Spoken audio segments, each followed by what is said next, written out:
జై హో బీసీ కార్యక్రమానికి సభకి విచ్చేసిన బీసీ సోదరులందరికీ, వేదిక పైన ఉన్న జనసేన నాయకులకి, తెలుగుదేశం నాయకులకి, తెలుగుదేశం పార్టీ జాతీయ అధ్యక్షులు శ్రీ నారా చంద్రబాబు నాయుడు గారికి, యువగళం నేత శ్రీ లోకేష్ గారికి, తెలుగుదేశం పార్టీ అధ్యక్షులు అచ్చెం నాయుడు గారికి, వేదిక పైన ఉన్న మహిళా నాయకురాళ్ళందరికీ, తెలుగుదేశం మహిళా నాయకురాళ్ళకి, జనసేన మహిళా నాయకులు ప్రతి ఒక్కరికి పేరు పేరున హృదయపూర్వక నమస్కారం. వైఎస్ జగన్ అధికారంలోకి రాగానే, అధికారంలోకి వచ్చిన మొదటి 3 నెలల్లో పొట్ట కొట్టింది బీసీలు పొట్టే కొట్టాడు. 30 లక్షల పైచిలకు భవన నిర్మాణ కార్మికులు పొట్టకొట్టాడు ఈ 10 మనిషి. వచ్చి రాగానే ఏలూరులో 2019 ఎన్నిక ఆ రోజున వైసీపీ అండగా ఉంటామని చెప్పి బీసీలు డిక్లరేషన్ ఇచ్చి దాంట్లో ఏ ఒక్కటి కూడా నిలబెట్టుకోకుండా అందరూ నమ్మి ట్రెడిషనల్ టీడీపీ పార్టీని నమ్మి చాలామంది వైసీపీకి వెళ్ళడం వల్ల వచ్చి రాగానే ఎవరైతే వెన్నంటే ఉన్నారో వారినే దెబ్బకొట్టాడు. ఊహించుకుని 30 మంది పైచిలుకు భవన నిర్మాణ కార్మికులు ఆత్మహత్యలు చేసుకున్నారు. అందరికీ చెందాల్సిన ఇసుక, ఒడ్డెరు కులాలు వీళ్ళందరికీ చెందాల్సినవి కాంట్రాక్టులు కానీ, ఇసుక రీచ్లు కానీ, క్వారీలు కానీ ఇవన్నీ ఒక కంపెనీ కట్టబెట్టేశారు. మన వైఎస్ జగన్ చేసిన దాంట్లో ముఖ్యంగా వైసీపీ ప్రతిపక్ష నేతగా ఉన్నప్పుడు బీసీల గర్జన పేరు మీద ఏలూరులో ప్రత్యేకమైన సభ నిర్వహించి చాలా హామీలు ఇచ్చారు. బీసీలకి ఏటా జగన్ చెప్పింది, బీసీలకి ఏటా 15,000 కోట్ల రూపాయల చొప్పున కేటాయిస్తామని చెప్పారు. 5 ఏళ్లలో 75,000 కోట్ల రూపాయలు బీసీల సంక్షేమానికి కేటాయిస్తామని చెప్పాడు. వాస్తవానికి 0. బీసీ కేటగిరీల్లో అన్ని కులాలకి 153 కులాలను గుర్తించమని బీసీ సంఘాలందరూ కోరుకుంటూ ఉంటారు.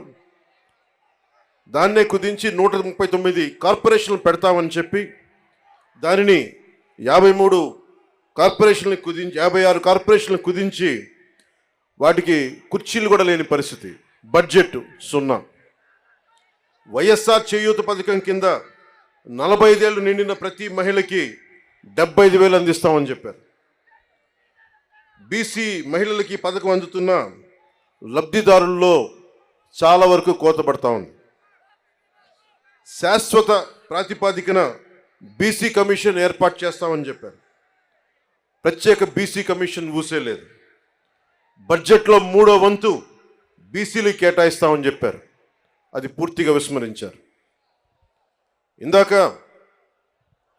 బీసీ డిక్లరేషన్ చూస్తున్నప్పుడు బీసీ ప్రత్యేక రక్షణ చట్టం చూడగానే నాకు ఒకటే గుర్తొచ్చింది.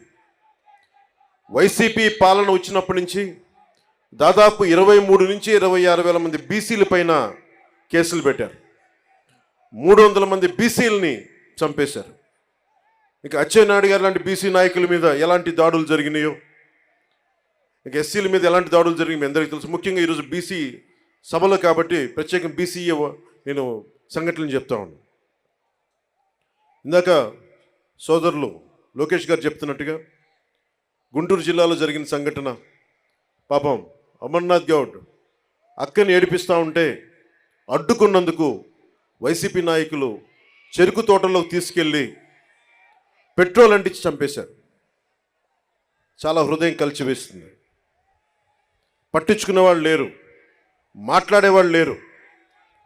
వైసీపీలో ఉన్న బీసీ నాయకులు కూడా మీరు కూడా ఒకసారి పునరాలోచించుకోవాలి.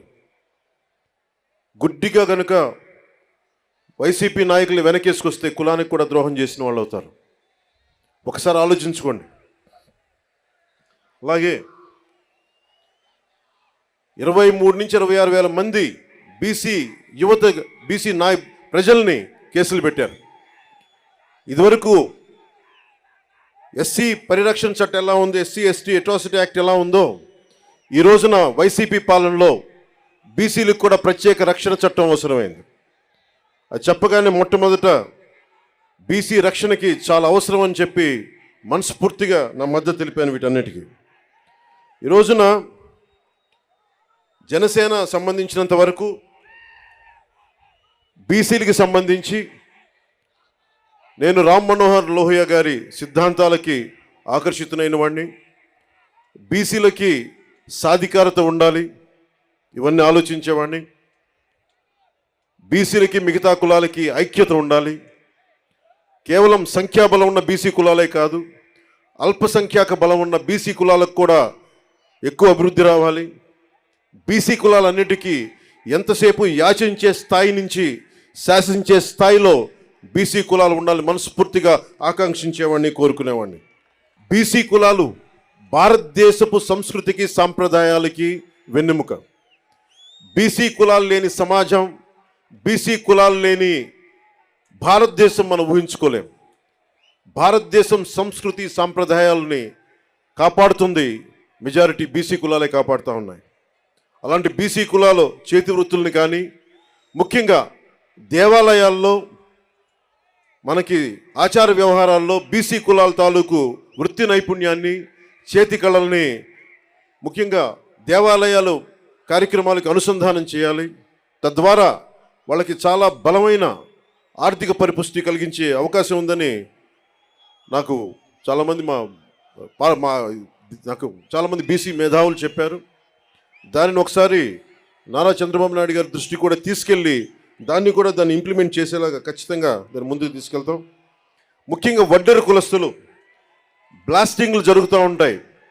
కొడుతున్నప్పుడు డ్యాముల నిర్మాణం కానీ, రైల్వే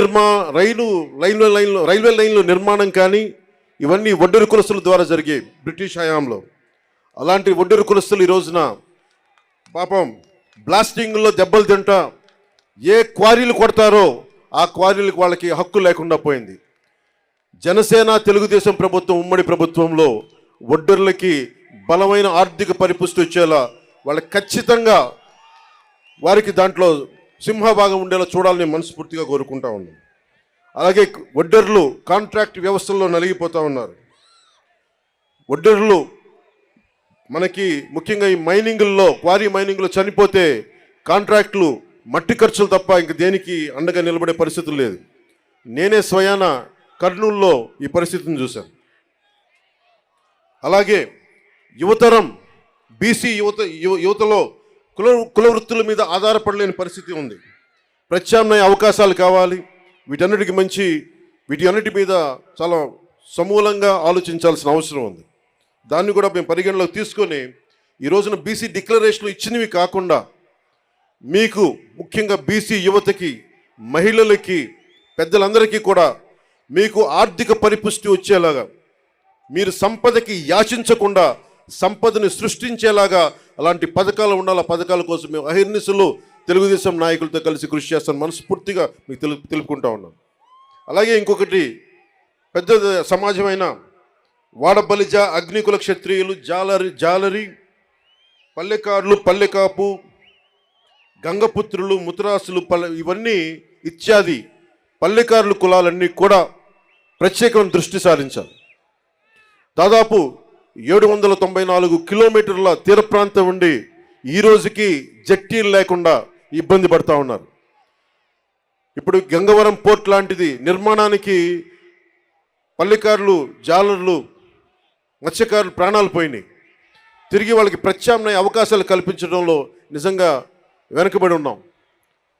తెలుగుదేశం జనసేన ప్రభుత్వం రాగానే అలాంటి మత్స్యకారులందరికీ అండగా ఉంటాం.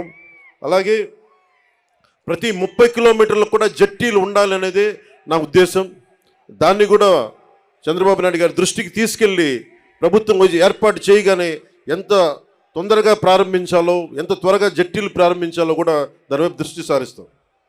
ముఖ్యంగా మత్స్యకారుల పిల్లల్లో బాల కార్మికులు ఎక్కువైపోయారు, స్కూళ్ళు సరిగ్గా లేక.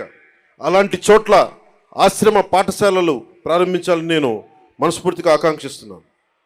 అలాగే మేము చేసింది, మా నాయకర్ గారు కానీ మేమందరం చేసింది, జగన్ వచ్చి రాగానే బీసీల దగ్గర డబ్బు ఉండకూడదు, బీసీల దగ్గర డబ్బు ఉండకూడదు, పల్లెకారుల దగ్గర డబ్బు ఉండకూడదు, మత్స్యకారుల దగ్గర డబ్బు ఉండకూడదు అని చెప్పి జీవో 217 పట్టుకొస్తే ఆ రోజున మేము నర్సాపూర్లో నేనే స్వయంగా ఆ జీవో 217 2 ముక్కలుగా చించేశాం. ఏదైనా సరే ఒకటే మాట చెప్పి నేను ముగిస్తా ఉన్నాను.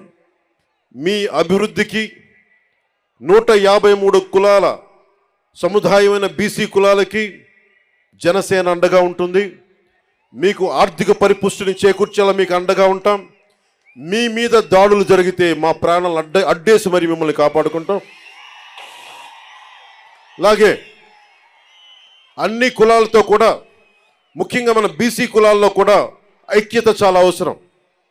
ఈ రోజున మనల్ని మనం ముందుకు తీసుకెళ్లాల్సిన పరిస్థితి ఉండి 153 కులాలంటే దాదాపు 53% పై శాతం జనాభా, 5 కోట్ల జనాభాలో అత్యధిక శాతం బీసీలే. అత్యధిక శాతం ఉండి ఈ రోజున మన ప్రాణరక్షణకి చట్టాలు కల్పించుకునే పరిస్థితిలో ఉన్నామంటే జగన్ గారి నుంచి అది జగన్ గొప్పతనం కాదు, మన అనైక్యత, మన బీసీ కులాల్లో ఉన్న అనైక్యత. మన ఐక్యతగా ఉంటే ఏ జగన్ కాదు, ఏ భూతం కూడా మనల్ని ఏమీ చేయలేదు. నేను అందుకనే ఇదే మంగళగిరిలో వైసీపీ వ్యతిరేక ఓటు చీలకూడదు అన్న మాట అన్నానంటే మన బీసీలు బాగుండటానికి కూడా దాని వెనుక మూల కారణం. మీ భవిష్యత్తు బాగుండాలి, అందరూ ఆనందంగా ఉండాలి. భవిష్యత్తులో మీకు జనసేన ఈ కూటమి తరపు నుంచి ఎప్పుడు మీకు అందుబాటులో ఉంటాం. ఎందుకంటే టీడీపీకి ఉన్న మంచి పేరే రామ్ మనోహర్ లోహియా గారి ఆలోచన ధోరణితోటి బీసీలకి అత్యధికంగా పీటు వేసిన పార్టీ. దాన్ని ఎవరు కాదనరు, విస్మరించలేరు. మనస్ఫూర్తిగా వెనకబడ్డ కులాలకి అండగా నిలబడినందుకు రామారావు గారిని ఒక్కసారి స్మరించుకుంటూ, మనస్ఫూర్తిగా మహానుభావుడు, నిజంగా అధికారం రాని కులాలకి అధికారాన్ని కల్పించిన వ్యక్తి. రామ్ మనోహర్ లోహియా గారి స్ఫూర్తిని 80s ఆయన ముందుకు తీసుకెళ్లారు. అలాగే ఈ రోజున మనందరిపైన ఉన్న ఇదిగా బాధ్యత కూడా ఇంకా చాలా కులాలు ఉండిపోయినాయి దూరంగా. జగన్ వచ్చి రాగానే 34% ఉన్న స్థానిక ఎన్నికల్లోనూ 34% బీసీలకు రిజర్వేషన్ ఉంటే దాన్ని 24% తగ్గించారు. 24% తగ్గిస్తే 16,800 మంది బీసీలు స్థానిక నాయకత్వాన్ని కోల్పోయారు. తిరిగి జనసేన తెలుగుదేశం ప్రభుత్వం రాగానే ఇదివరకట్లాగే 34% పునరుద్ధరించాలి. అలాగే బాగా నచ్చింది నాకు ఈ దీంట్లో, తిరిగి కేంద్ర ప్రభుత్వానికి 33% చట్టసభలో రిజర్వేషన్ కల్పిస్తామని చెప్పింది కూడా నాకు మనస్ఫూర్తిగా దానికి ఆనందం అనిపించింది.